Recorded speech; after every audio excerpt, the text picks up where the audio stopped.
La punto comincia a svoltare, ma in un attimo un furgone piomba addosso alla vettura, trascinandola per metri, rivoltandola mentre invade il parcheggio vicino alla pensilina del bus e danneggiando un'altra auto in sosta.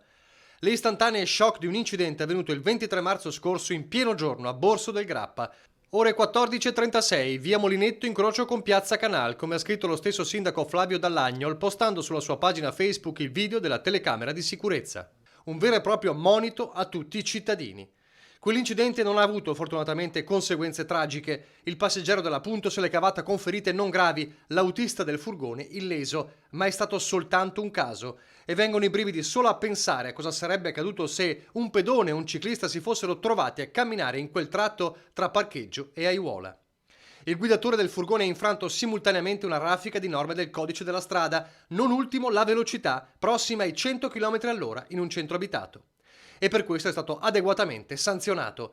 Ma è già il terzo incidente con feriti in 6 mesi lungo la strada provinciale 26, in un tratto di appena 150 metri, troppi per aspettare che si debbano contare anche vittime. Così, dal sabato santo è stato installato un nuovo autovelox attivo in entrambi i sensi di marcia. Obiettivo la deterrenza lungo una strada dove sono stati registrati più volte veicoli capaci di arrivare a 130 km all'ora in centro abitato. Proiettili potenzialmente mortali, perché non ci si può affidare, come è avvenuto il 23 marzo scorso, alla sola fortuna.